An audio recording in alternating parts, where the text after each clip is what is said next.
Today I am going to narrate the story of a great Advaitic sage Yajnavalkya. The name of Yajnavalkya of Mithila stands distinguished both in the Shrutis and in the Smritis. Yajnavalkya is especially known for his unsurpassed spiritual wisdom and power. The seer of a Veda Samhita from Bhagavan Surya, the revealer of Brahma Jnana to Janaka, Maitreyi and others.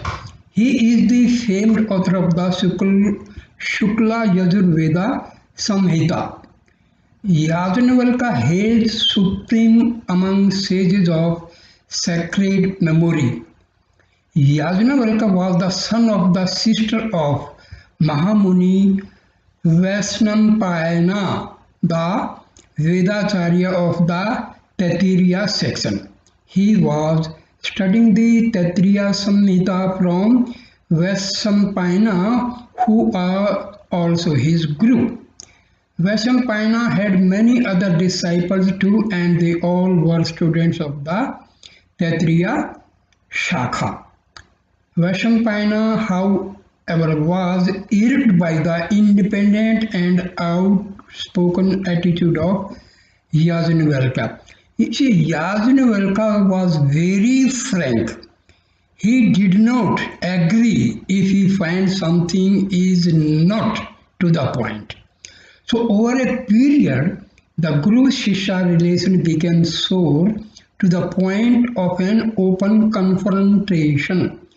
Vaishnampayana excluded Yajnavalkya from his students' team and foreclosed further learning of the compilations of Taittiriya Samhita authored by him, Vaishnampayana.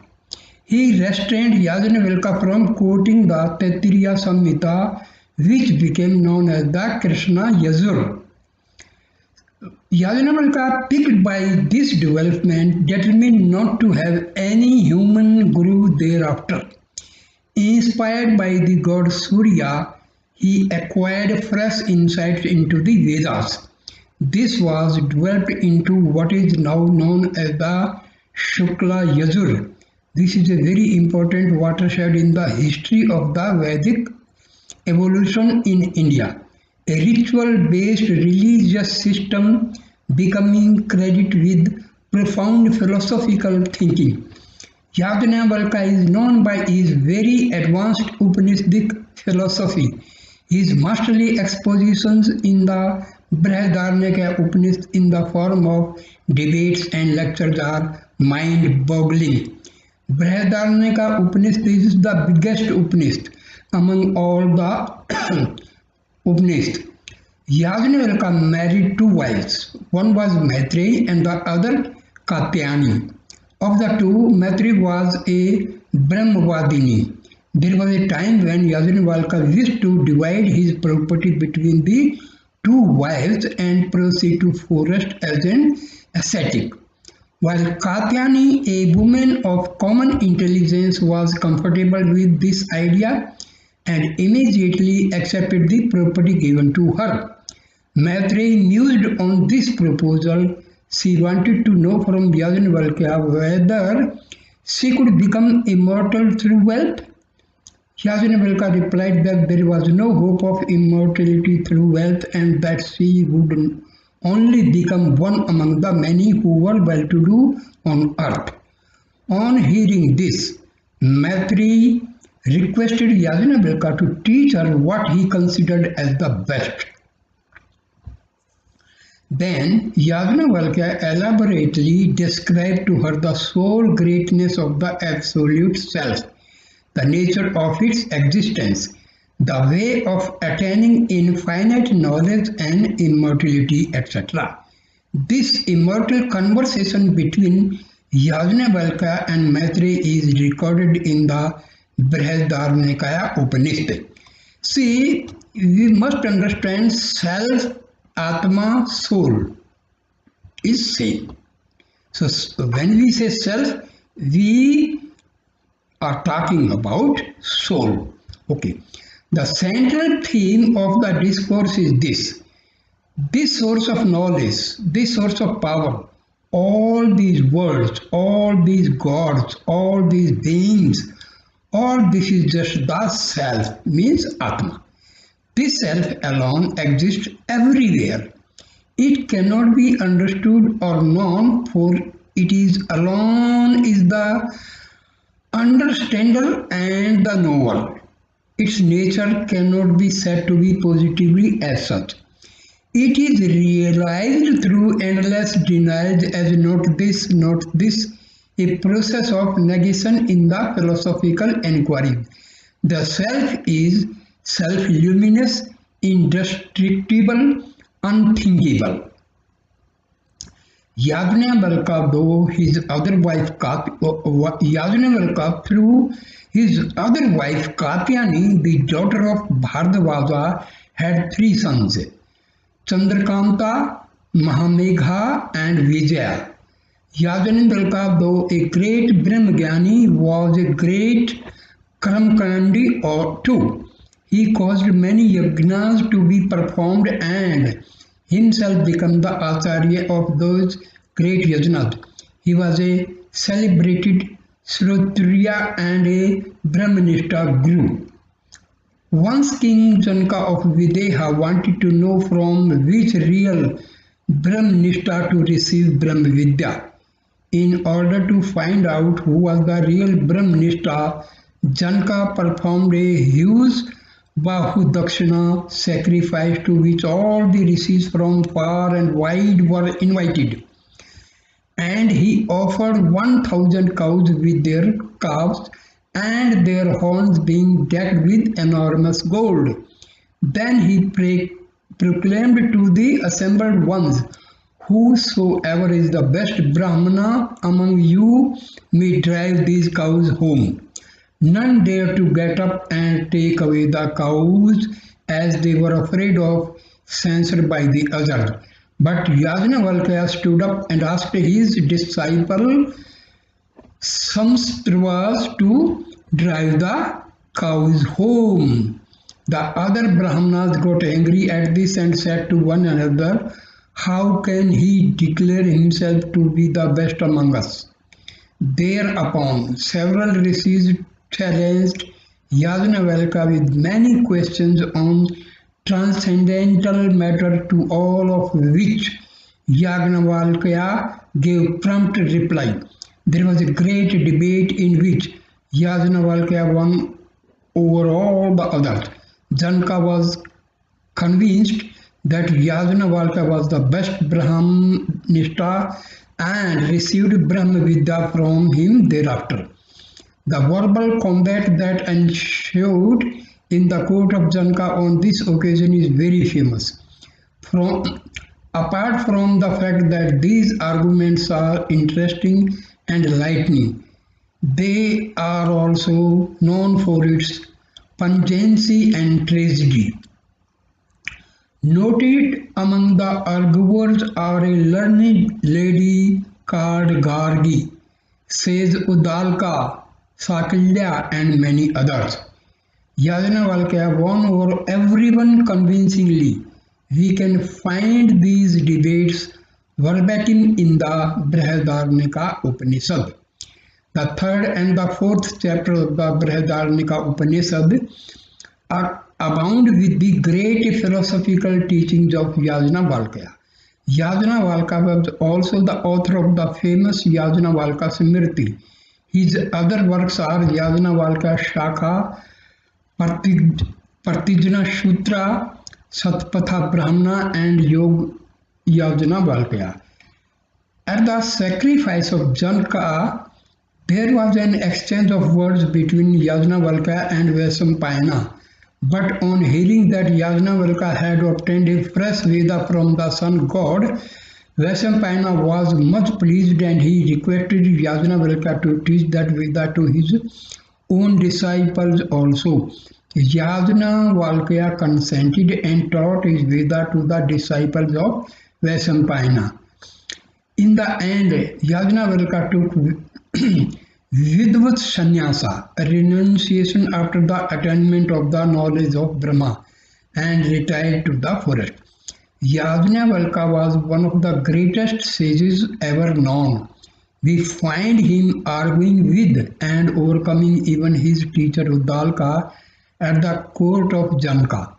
His precepts as contained in the Upanishads stand foremost as the crest jewel of the highest teachings on Brahma Vidya. The master who guided thousands of persons from King Janaka to the commonest students on the path of enlightenment was Yajnavalkya. His was the mastermind that produced Shukla Yajurveda. Yajnavalkya was born on the seventh day of the month of Kartik at an auspicious time. After coming into the world, Yajnavalkya regularly worshipped the god of fire through yajnas and yagas. He had divine radiance like Vajneswara. Therefore, he was called Yajnavalkya from his childhood. Yajnavalkya received the great Gayatri mantra from his father. He was sent to Gurukula for further education. He won the love and admiration of everybody in the ashram within a few days. Later, he was imparted knowledge of the Vedas by various sages. By the blessings of the sun god, he became a seer blessed with vision of mantras, a Maharshi, and also Brahmarshi. Possessing divine knowledge by writing his experiences in the form of Shukla Yajurveda.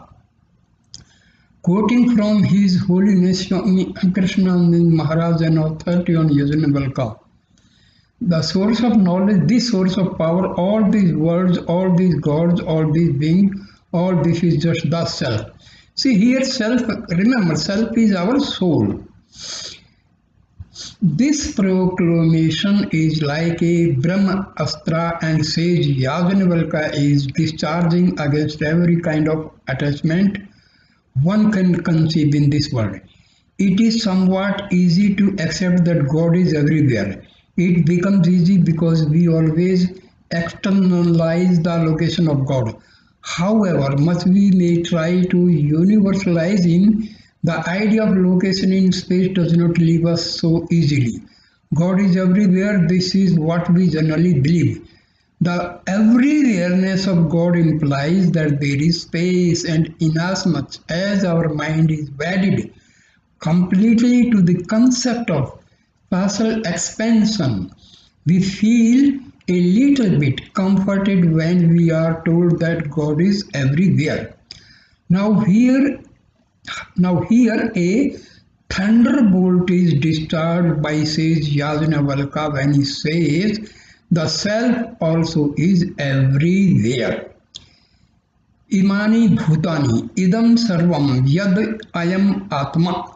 All the 14 words are the self. Here we will not find it so easy to accept it because we cannot specialize the concept of self. Our self cannot be somewhere else. It must be within us only. But what does one mean by saying all the worlds, all the gods, all this is the self? What is this that the sage is telling us? What exactly is the self? Can anyone tell us what is self? What meaning can we attach to this word? There is myself, yourself, this self, that self. The self is something which cannot be externalized, objectified, or specialized in any way. The self is the utter subjectivity of universality. The universal concept is rather easy to accept because we may specialize even the universal being, but the self cannot be specialized.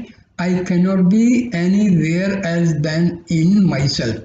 See here, actually the confusion is created when we identify ourselves with the body. Here is the problem. So, identification with the body creates all this dilemma. Otherwise, if we know exactly the self and body are different, they are separate, they are distinctly separate, then understanding this conception is easy. So, Maitreyi, I have told you everything. I am now departing from this place. Yajnavalkya said. All this teaching to his consort Maitreyi ended with this renunciation. This renunciation is of a different kind. It is called Vidvat Sannyasa. It is not the sannyasa that people take ordinarily for the sake of knowing something. Here it renounces having already known everything. It is called Vidvat Sannyasa and not Vividisa Sannyasa. It is not Karma Sannyasa. What happened to Yajnavalkya afterwards no one knows. The whole story ends here with this stunning shaking, earth-shaking statement. We cannot say anything more than this. Nowhere will you find statement or speaking of this kind. So, in the next video, I will narrate the conversation between sage Yajnavalkya and his consort Maitreyi. See, that conversation is very, very important. From this conversation, we can understand the basic Brahma Vidya, the knowledge of the self of Hinduism. This can make the person very clear. We can understand what is soul, what is its identification with the body. See, when we identify ourselves with the body, so that creates all the problems. Here the conception of Maya starts. This is ignorance. This is complete ignorance.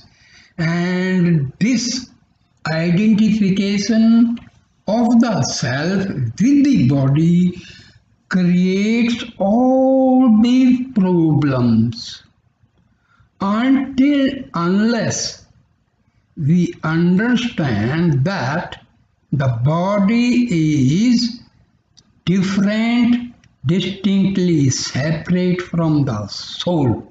We cannot understand Brahma Gyan. So, in the next video, I will try to make everything very clear. See, I gave this story about Yajnavalkya to just have an idea.